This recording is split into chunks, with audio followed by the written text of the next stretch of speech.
అందరికీ నేను మన సిఐటి తరఫున ముందుగా నమస్కారాలు తెలియజేస్తున్నాను. నేను ఇప్పుడు ఒకసారి మధ్యలో బయటికి పోతే లిఫ్ట్ దగ్గర ఇద్దరు కూర్చోండరు. ఏమి చేస్తున్నానని చూస్తే వీడియో చూసుకుంటాను. ఏం పని మీద వచ్చారా ఇక్కడ కూర్చోండరు అని అడిగిన. ఇప్పుడు ఉన్నారో లేదో లోపల ఉన్నారా? ఏం పని మీద వచ్చారో అని అడిగిన. మీటింగ్ కోసం వచ్చాను సార్ అని చెప్పారు. మీటింగ్ కోసం వస్తే లోపల కదా ఉండాలి, మీరు బయట కూర్చొని ఏం చేస్తానంటే లోపల మా వాళ్ళు ఉండరు, మేము బయట కూర్చొని చూసుకుంటాను. ఇట్లాంటి వాళ్ళకి పర్మనెంట్ అవుతుందా? మొదటిది. రెండవది వచ్చి చిన్నబాబు చెప్పాడు, ఎర్రకోటను ముట్టడిద్దాం, కలెక్టర్ ఆఫీసును దుమ్ము లేపుదాం అని చెప్పి. మన లోకేష్ ఏమని చెప్పాడంటే, ఒక బిడ్డని స్వాతంత్రోద్యమంలో ఆత్మహత్య చేసుకోవడానికి లేదంటే దేనికైనా ఎంత త్యాగాలకైనా మనందరూ సిద్ధపడితే తప్ప ఇది పరిష్కారం కాదు అని చెప్పి లోకేష్ చెప్పినాడు. మీరు ఏ త్యాగం చేయబాకండి, మీటింగ్లో కూర్చుంటే చాలు. త్యాగం ఎవడని అడిగినాడు ఏడా? ఏ త్యాగం అవసరంలే, ఏమి చెప్తాండ్రో కనీసం ఇంటే చాలు. ఇది లేదు కాబట్టే చంద్రబాబు నాయుడు అటు తయారైనాడు, జగన్మోహన్ రెడ్డి ఇటు తయారైనాడు. చంద్రబాబు నాయుడు ఈరోజు ఉదయం పేపర్లో చూశారు లేదా టీవీల్లో రాత్రి చూసుంటారు, లడ్డులో కల్తీ ఉందని చెప్పి చంద్రబాబు నాయుడికి దేవుడు కల్లోకి వచ్చి నువ్వు చెప్పు అని చెప్పాడంటే, చంద్రబాబు నాయుడు వెంకటేశ్వర స్వామి చెప్పినాడు కాబట్టి మాట్లాడినాడంట. ఈ రాష్ట్రంలో 3.5 లక్షల మంది వర్కర్లు ఉన్నారే, వాళ్ళకి పర్మనెంట్ చేయమని ఒక్కరోజు నా దేవుడు ఎందుకు చెప్పలేదు? చంద్రబాబు నాయుడికి ఎందుకు చెప్పలా? జగన్మోహన్ రెడ్డి ఆ దేవుడు ఆశీర్వాదం, ఆ దేవుడు చల్లని చూపు, ఈ ప్రజల ఆశీర్వాదం ఉన్నంత వరకు నేను ముఖ్యమంత్రినే. ఆయన ఏమనుకున్నా అంటే ఇంకొక 30 ఏళ్ళు ఉంటాను అనుకున్నాడు. నేను 30 ఏళ్ళు ఉంటాను, నేను అందరికీ అన్నీ ఇచ్చేస్తాను, మా ఓడు ఎవరికి ఎంత కావాలో అంత దోచుకోవచ్చు కాబట్టి అందరూ సంతృప్తిగా ఉన్నారు, అందువల్ల నేను 30 ఏళ్ళు ఉంటానని ఆయన అనుకున్నాడు. ఈయనేమనుకున్నాడు, ఈడు ఈ మాదిరి పెట్టేస్తానాడే, నేను మళ్ళీ వస్తానా అని చెప్పి చంద్రబాబు నాయుడు అనుకున్నాడు. చంద్రబాబు నాయుడు ఈ మాదిరి గెలుస్తానని చంద్రబాబు నాయుడు అనుకోలా, ఆ మాదిరి ఓడిపోతానని జగన్మోహన్ రెడ్డి అనుకోలా. ఇప్పుడు మనం ఏం చేయాలా అనేది సిఐటిలో చర్చించాం. సిఐటిలో చర్చిస్తే చెప్పింది ఏమనంటే, అమ్మా వినండి, మీకోసమే చెప్తాను, వినండి కాసేపు మీరు అన్నీ మర్చిపోయి నన్ను ఫాలో అయితే మీకేం చేయాలో అర్థమవుతుంది. చంద్రబాబు నాయుడు ఉండలే వాళ్ళు వింటారు. కూర్చోమ్మా కూర్చో. చంద్రబాబు నాయుడు కాదు, కిరణ్ కుమార్ రెడ్డి ఉన్నప్పుడు ఒక జీవో ఇచ్చారు. ఏం ఆ జీవో అంటే GOMS నంబర్ 11.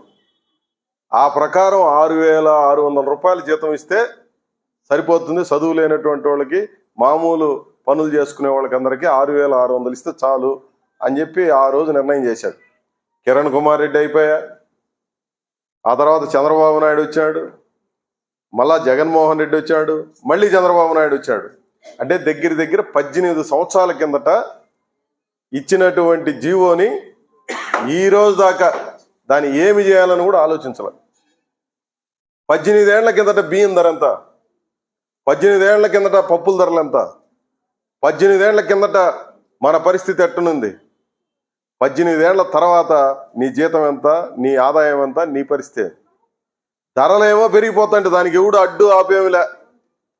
ధరలు ఏమన్నా నిన్ను అడిగి పెంచుతుండరా? పెట్రోల్ ధరలు మనల్ని అడిగి ఏమన్నా పెంచుతుండరా? డీజిల్ ధరలు మనల్ని ఏమన్నా అడిగి పెంచుతా ఉండరా? అది ఏ వస్తువునే మీరు కొనే వస్తువులు ఏమైనా అవేమి ఎవడు అడగడు, అవి ఎంతైనా పెంచేస్తూ ఉంటారు. జీతం కాడికి వస్తే రోజు అడుగుతూ ఉంటాం, మనం అన్ని డిపార్ట్మెంట్ల దగ్గర అడుగుతూ ఉంటాం, కొట్లాడుతూ ఉంటాం, ధర్నాలు చేస్తూ ఉంటాం, రోజు నిరాహార దీక్షలు చేస్తాం. ఎన్నిసార్లు అడిగినా ఇది మాత్రం ఏ దేవుడు కనపడ్డు, ఏ దేవుడు చెప్పడు, జీతం మాత్రం పెంచాలన్నటువంటిది ఏమీ రాదు. ఇది మన పోటోళ్ళకి. ఒకసారి ఎమ్మెల్యే అయినాడు అనుకో, ఒకసారి ఎమ్మెల్యే అయితే నెలకు 3 లక్షల రూపాయలు జీతం. తెలుసా ఈ విషయం మీకు అందరికీ?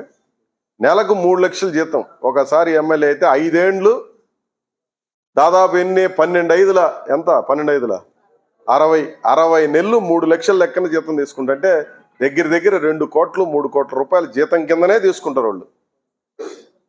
మనకు జీవితాంతం 50 లక్షలు మన ఫిక్స్డ్ డిపాజిట్లు వేసి నీకు జీతం లేదు ఏమీ లేదు నువ్వు పని చేయరా అంటే కూడా హ్యాపీగా మనకు గడిచిపోతుంది.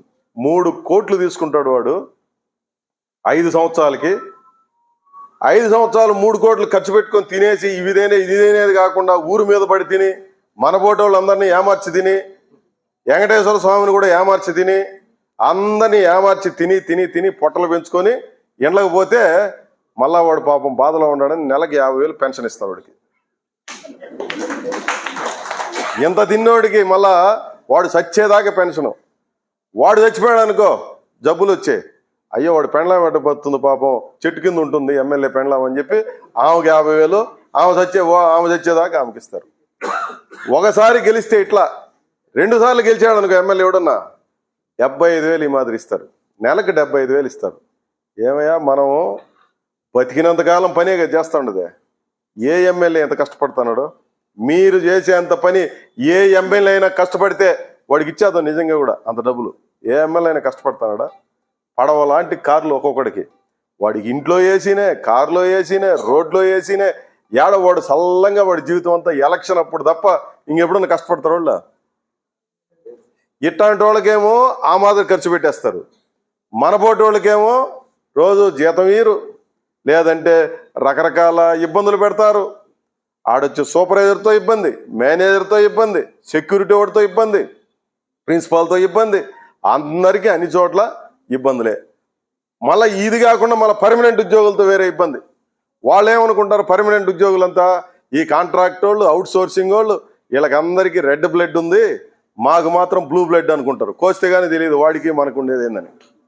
పర్మనెంట్ వాళ్ళు అట్లా అనుకుంటారు, కాంట్రాక్ట్ వాళ్ళకేమో ఇట్లా అని చెప్పేసి. అంటే పక్కనుండే పర్మనెంట్ వాడు కూడా నాకంటే ఎక్కువ కష్టపడుతున్నాడు వీడికి నాకంటే ఎక్కువ జీతం కదా రావాలా అని చెప్పి వాడు అనుకోడు. నీతో పాటు కష్టపడేవాడు వాడు అనుకోడు. వాడేమనుకుంటాడు వీడు చచ్చేంతకాలం వీడికి రూపాయి పెరగకూడదు అన్నట్టుగా వాడి ప్రవర్తన ఉంటుంది.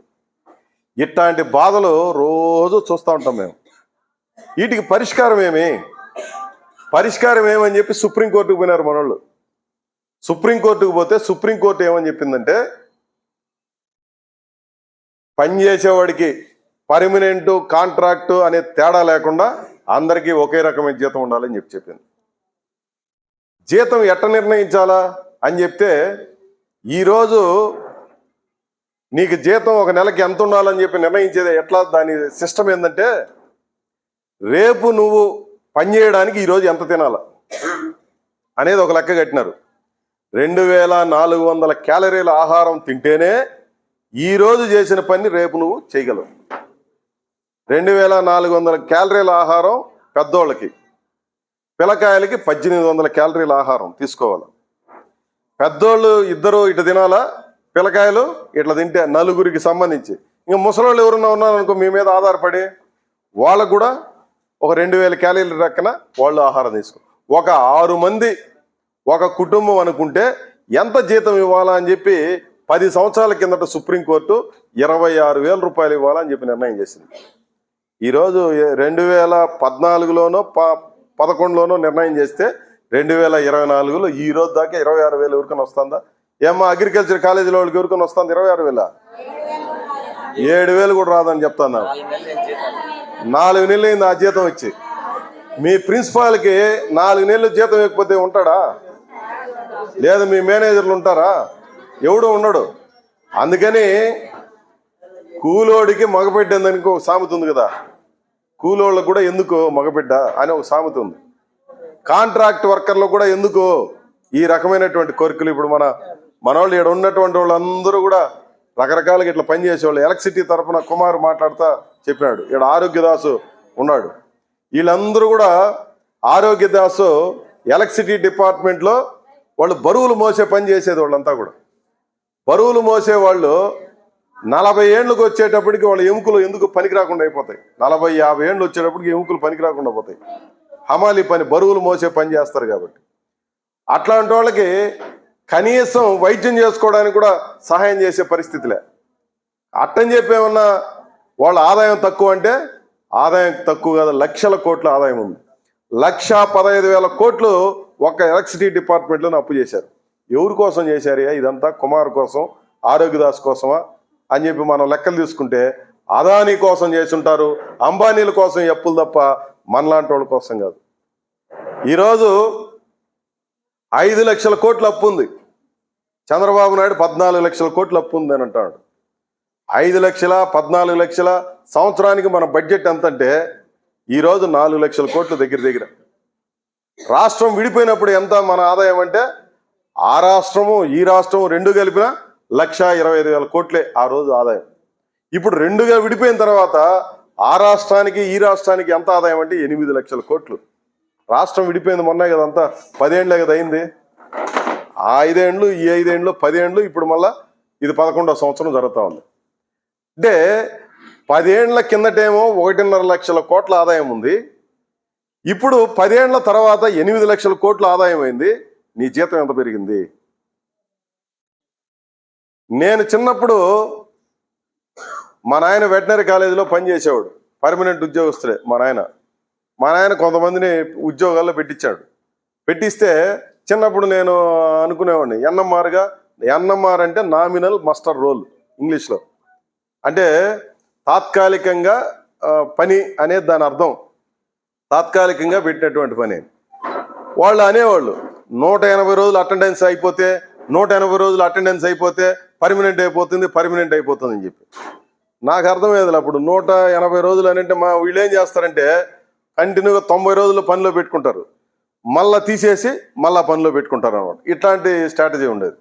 అప్పుడు 180 రోజులు కంటిన్యూగా మాకు ఉద్యోగం ఉండాలని పోరాటం చేసేవాళ్ళు. ఎందుకు 180 రోజులు కంటిన్యూగా ఉద్యోగం ఉండాలని అంటే 180 రోజులు కంటిన్యూగా పనిచేస్తే 181వ రోజు నుంచి వాళ్ళు పర్మనెంట్ ఉద్యోగస్తులు. కానీ ఇక్కడ ఉన్నటువంటి వాళ్ళు ఎన్నేళ్ళకి పనిచేస్తున్నారా? అగ్రికల్చర్ కాలేజ్ వాళ్ళు ఎన్నేళ్ళు చేస్తున్నారమ్మా? 20 ఏళ్ళు వాళ్ళు, కొండ మీద వాళ్ళు 20 ఏళ్ళు, ఎలక్ట్రిసిటీ వాళ్ళు 7 ఏళ్ళు 8 ఏళ్ళు 10 ఏళ్ళు, వాళ్ళు 15 ఏళ్ళు. 10 ఏళ్ళకు తక్కువ వాళ్ళు ఎవడన్నా ఉన్నాడు ఈ ఆంధ్ర రాష్ట్రంలో? 3.5 లక్షల్లో ఎవరు లేదు. ఇప్పుడు మన రుయా హాస్పిటల్లో పనిచేసే వాళ్ళైనా, లేదు 104 అయినా 108 అయినా, పంచాయతీ వాళ్ళైనా, ఏ డిపార్ట్మెంట్ అయినా, ప్రభుత్వ ఆఫీసుల్లో పనిచేసే ఏ డిపార్ట్మెంట్ వాడైనా 10 ఏళ్ల పైనే పనిచేశారు. అంటే 180 రోజులు పనిచేస్తే పర్మనెంట్ చేయాలని చట్టంలో ఉంటే దాన్ని ఎందుకు అమలు చేయరు అనేది మన సిఐటి తరఫున మనం అడుగుతున్నాం. ఇది ఒక రాష్ట్రంలో పోరాటం చేస్తేనో లేదు ఒక ఊర్లో పోరాటం చేస్తేనో పరిష్కారం అయ్యేటట్టుగా లేదు. కారణం ఏమంటే ఏదో చంద్రబాబు నాయుడు మనం తిడితే కూడా అయ్యేది కాదు. ఇది చంద్రబాబు నాయుడు కాదు, జగన్మోహన్ రెడ్డి కాదు, ఆడ కూర్చోన్నాడే ఢిల్లీలో మోడీ, అతను చేస్తున్నటువంటి ఆటంకాలు ఇవన్నీ. ఏమని చెప్తున్నాడంటే ఎలక్ట్రిసిటీ వాళ్ళకి డబ్బులు కావాలనుకో, వాళ్ళు రాసియాల ఏమని, ఈ డబ్బులు నువ్వు అప్పు తీసుకుంటే నేను పర్మనెంట్ చేయను ఎవడిని. ఒక పర్మనెంట్ ఉద్యోగస్తుడికి ఇచ్చే జీతాన్ని 10 మంది వర్కర్లకు ఇచ్చి నేను పని చేయిస్తాను. 10 మంది కాదు 20 కూడా ఇస్తా ఉన్నారు. ఇప్పుడు మన నిన్న రుయా హాస్పిటల్కి మేము పోయినాం. 1800 పడకలు ఉన్నాయి. దాంట్లో 1800 మంది ప్రతిరోజు పేషెంట్లుగా వస్తారు. 1000 మంది లోపల ఉంటారు ఇన్ పేషెంట్లుగా. 1800 ప్లస్ 1000 అంటే 2800 మంది వస్తూ ఉంటారు. 2800 మంది మనుషులకు సేవ చేయడానికి ఎంతమంది అంటే 80 మంది. 80 మంది ఎవరెవరు ఎక్కడెక్కడ పనిచేస్తారంటే 12 వార్డులకు ఒక మనిషి. ఏ మనిషి అయినా తట్టుకునే పరిస్థితి ఉందా? కానీ మనం పేపర్లు అంతా ఏమని చూస్తూ ఉంటామో, ఆంధ్రజ్యోతి పేపర్లో, ఈనాడు పేపర్లో, సాక్షి పేపర్లో, ఈ పేపర్లంతా కూడా ఇక్కడ మానవత్వం మరిచిన రుయా సిబ్బంది రాక్షసుల్లాగా ప్రవర్తిస్తూ ఉన్నారు అని చెప్పి. కారణం ఏమంటే ఎవరినైతే పేషెంట్ తెచ్చుకుంటారో ఆ పేషెంట్ లోపలికి ఎత్తుకొని పోవాలంటే ఈ పక్క ఒకడు ఆ పక్క ఒకడు పెట్టుకొని మాస్క్ పెట్టి ఎత్తుకొని పోతూ ఉంటారు కుటుంబ సభ్యులు. లేదంటే ఇరిగిపోయినటువంటి స్ట్రెచ్చర్ పెట్టుకొని తిప్పుకుంటా చేస్తూ ఉంటారు. ఇట్లాంటివి మనకు కూడా కనిపిస్తాయి. ఏం మనుషులు వీళ్ళు రుయా హాస్పిటల్ వాళ్ళు? పనికి మాలిన వాళ్ళు అన్నం తింటారా లేకపోతే ఇంకేమన్నా తింటారా? వీళ్ళు వాళ్ళ ఇళ్లలో జరిగితే ఇట్లా ప్రవర్తిస్తారా అని చెప్పి మనం అనుకుంటాం. కానీ 1800 మంది పేషెంట్లకి 80 మంది ఎంత చేయగలుగుతారు? ఇదెవడన్నా మాట్లాడుతున్నాడా? ఇదెవడు మాట్లాడు. ఒక్క సిఐటి మాత్రం ఇది మాట్లాడింది. మొత్తం 1800 మందిని మీరు ఇట్లా బయటికి ఇట్లా ప్రచారం చేస్తా ఈ రకమైనటువంటి పద్ధతుల్లో ఉంటే సమ్మెకి పోతాం తప్ప మేము వెనక తగ్గమని చెప్పినాం. అధికారులందరూ పిలిపించారు, మాట్లాడినారు. ఏదో చేస్తాం, ఇదేదో ఏమి చేస్తావు నువ్వు, పని భారం తగ్గించకుండా ఏం చేస్తావు అని చెప్పేసి చర్చలను బహిష్కరించేసి మనం వచ్చాం. కారణం ఏమంటే ఇట్లాంటివే ప్రతి చోట. బ్యాంకులకు ఏమైనా డబ్బులు తక్కువ, ఎల్ఐసి వాళ్ళకి ఏమైనా డబ్బులు తక్కువ, ఆయిల్ ఇండస్ట్రీలో ఏమైనా డబ్బులు తక్కువ, ఆడ కూడా ప్రైవేట్ వాళ్ళని పెట్టుకుంటారు. ఆదాయం ఉన్నటువంటి ప్రతి చోట లేదు, నష్టాలు ఉన్నాయి లేకపోతే ఏమీ లేదు అనుకున్నటువంటి చోట ఇట్లాంటి చెప్పినారంటే దాన్ని అర్థం చేసుకోవచ్చు. లాభం లక్షల కోట్ల రూపాయల ఆదాయాలు ఉన్నటువంటి చోట కూడా ఇదే రకంగా ప్రవర్తిస్తున్నారు. కారణం ఏమంటే మా బాధ్యత కాదు అని చెప్పి ప్రభుత్వాలు అనుకుంటున్నాయి. చదువు చెప్పాల్సిన బాధ్యత ఎవరిది? ఒళ్ళు బాగలేకపోతే చూపించాల్సిన బాధ్యత ఎవరిది? ఆరోగ్యశ్రీ పెట్టినాము, నీకేం కావాలంటే ఆడు చూసుకో. ఆయన చెప్తాడు మన జగన్మోహన్ రెడ్డి 2,000 జబ్బులకి ఆరోగ్యశ్రీ ఫ్రీ అని చెప్పేసి, పిల్లకాయలకి అందరికీ నేను అమ్మ ఒడి అని చెప్పి ఇంటికే వేస్తాను అని చెప్పి అమ్మ ఒడి, నాన్న ఒడి, ఇంకేదో ఒళ్ళు ఆయన చెప్తాడు. చదువు చెప్పే బాధ్యత ఎవరిది? నువ్వు అమ్మ ఒడి మాకెందుకు ఇవ్వాలా? నాయన ఒడి ఎవడికి కావాలా? ఈ చంద్రబాబు నాయుడు చెప్పేది ఎవడికి కావాలా? ఎవడికి అవసరంలే. ఈ రాష్ట్రంలో పుట్టే ప్రతి బిడ్డకి చదువు చెప్పాల్సిన బాధ్యత ప్రభుత్వం అనే రాజ్యాంగంలో ఉంది. ఈ వెధవలందరూ ఆ మాట ఎందుకు మాట్లాడరు? ఎమ్మెల్యేలు ఏ రోజైనా అది మాట్లాడుతున్నారా అసెంబ్లీలో? ఈ దేశంలో పుట్టే ప్రతి మనిషికి ఆరోగ్యంగా చూసుకునే బాధ్యత ఎవరిదనంటే ప్రభుత్వాలది. ఏ విధమైన పార్లమెంట్లో మాట్లాడుతున్నాడు ఈ విషయాన్ని? ఈ దేశంలో ఉన్నటువంటి నిరుద్యోగులకు అందరికీ ఉద్యోగం ఇచ్చి వాడికి అవసరమైన అన్ని ఏర్పాట్లు చేయాల్సింది ప్రభుత్వాలది, రాజ్యాంగంలో ఉంది. ఎవడైనా మాట్లాడుతున్నాడా? మనం అడిగేది రాజ్యాంగం చెప్పిన దాన్ని అమలు చేయమని మనం అడుగుతున్నాం. సుప్రీంకోర్టు చెప్పిన దాన్ని మనం అమలు చేయమని అడుగుతున్నాం. దురదృష్టం ఏంటంటే ఇది అడిగే మనుషులు గట్టిగా ఒక గొంతుతో అడగడం లేదు, వీళ్ళందరూ గట్టిగా అరవడం లేదు. ఆ కారణంగా బలహీనమైన అరుపులు అరుస్తున్నాం. మనం మెల్లిమెల్లిగా అరుస్తున్నాం. మనం అరిచేది మనకే వినపడ్డంలే. ఇది పోవాలా, ఇది పోవాలనంటే ఇదేదో ఒక రాష్ట్రంలో అరిస్తేనో ఒక ఊరిలో అరిస్తేనో కాదు, మొత్తం ఒకేసారి దేశమంతా అరుద్దామని చెప్పి సిఐటి నిర్ణయం చేసింది. దాంట్లో భాగంగానే 30వ తేదీన కాంట్రాక్ట్ కార్మికులు, పర్మనెంట్ ఇతర కార్మికులు వాడు ఏ పేరుతో చేసిన రండి వీధుల్లోకని సిఐటి పిలిపించింది. లక్షలాది మంది, కోట్లాది మంది ఆ రోజున వీధుల్లోకి వస్తున్నారు. ఈ జిల్లాలో, ఈ ఊర్లో మనం చేద్దామా వద్దా అని చెప్పిన దానికి ఈ సదస్సు ఏర్పాటు చేశారు. మిమ్మల్ని అందరినీ చేతులు ఎత్తండి, ఎంతమందిని పిలిపిస్తారని అంటే, నీ కోసం జరిగే పోరాటంలో, నీ బతుకు మార్చడం కోసం జరిగే పోరాటంలో, నీ కుటుంబంలో వచ్చే కష్టాన్ని మార్పు కోసం జరిగే పోరాటంలో నువ్వు భాగస్వామి అవుతావా లేదా అని అడగడం కోసం పెట్టినటువంటి మీటింగ్ ఇది. అందుకని మీరు అందరూ ఆలోచించండి. ఇప్పుడు సమస్య ఏంటంటే, మేము ఇంతసేపు చెప్పినాం అందరికి ఎందుకు కలకలం అంటే, ఈరోజు ఆదివారం ఇంటికి పోతే చికెనా లేకపోతే మటనా, లేదా ఈ రెండూ లేకపోతే ఇంటికి పోయి ఊరు పిండి కట్టుకోవాలా, లేకపోతే ఏం చేయాలా, ఇంటికాడ బిడ్డ చేసిందో లేదో మొగుడు అరుస్తూ ఉంటాడు, లేకపోతే ఎవడు బాధలు వాళ్ళవి, ఏ ఇంటి బాధ ఆ ఇంటిది.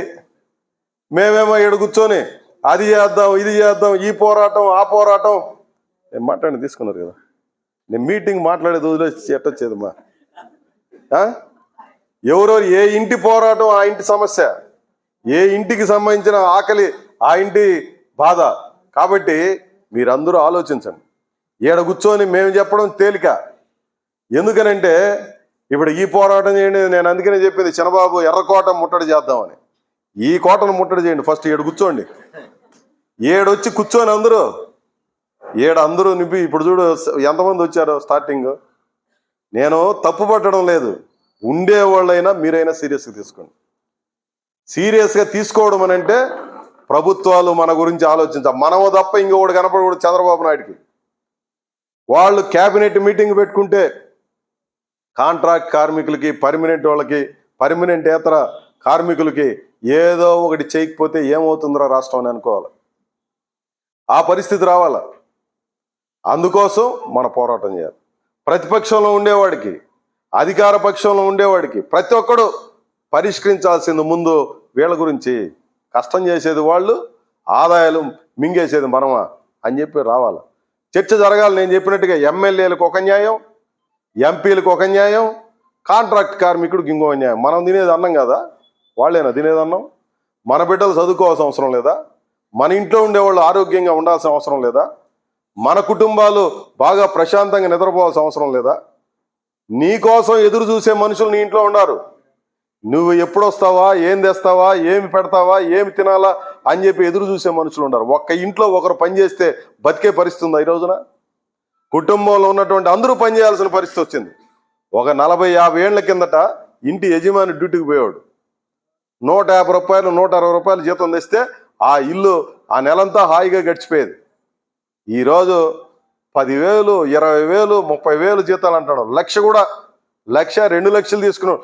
1,00,000, 2 లక్షలు తీసుకున్నాడు పరిస్థితి అట్టే ఉంది. 10, 20,000 తీసుకుంటున్నటువంటి పరిస్థితి అదే రకంగా. ఏ గాలి, ఏ చెట్టుకు ఆ గాలి అంటామే, వాడి బాధ వాడిది, మన బాధ మనది. ఈ బాధల పరిష్కారం కావాలంటే ఏం చేయాలని అంటే, మనల్ని అడ్డం పెట్టుకొని తినేస్తాడు రేపు దొంగలు. ఇప్పుడు మొన్న తిరుపతి ఎన్నికల్లో అధికారంలో ఉండేవాడు 94 కోట్లు ఖర్చు పెట్టినాడు, గెలిచినోడు 84 కోట్లు ఖర్చు పెట్టినాడు. ఇద్దరు కలిసి 200 కోట్లు ఖర్చు పెట్టినాడు. ఎవరు నాయన సొత్తు ఇది? ఈ 200 కోట్లు మన నాయన సొత్తు. అది మీ సొత్తు. అదంతా కూడా మిమ్మల్ని ఎవడైనా వచ్చి మీ జేబులో 10 రూపాయలు పెరుక్కున్నాను అనుకో, ఒప్పుకుంటారు మీరు? నీకు బలం లేకపోయినా వాడి మీద పడి రక్కి వాడిని కొట్టి తిట్టి ఎన్నో చేస్తాం కదా మనం. అది చేస్తున్నాం మనం. మనకు చెప్పి నీ పేరుతో వాడి ఇష్టం వచ్చేట్టు ధరలు పెంచేస్తాడు, వాడి ఇష్టం వచ్చినట్టుగా ఏమేమో చేస్తాడు. అయినా మనం అడగలేకుండా ఉన్నాం. అందుకని 30వ తేదీ మనం అడిగేది మనకు రావాల్సింది. అందుకోసం మీరు అందరూ సిద్ధం కావాలి. 30వ తేదీన కుటుంబాలతో సహా రావాలని నేను చెప్పేది మీకు అందరికీ. ఏదో మీరు వచ్చేది మీరంతా మీ పక్కన వాళ్ళు చెప్పేది కాదు. ఆ రోజు మన బతుకు బాగు చేసుకోవడం కోసం 30వ తారీఖున మన కార్యక్రమం చేస్తున్నాం రండి అని చెప్పి అందరినీ చెప్పి మీరు ఆహ్వానించాలని చెప్పి కోరుతూ సెలవు. నమస్కారం.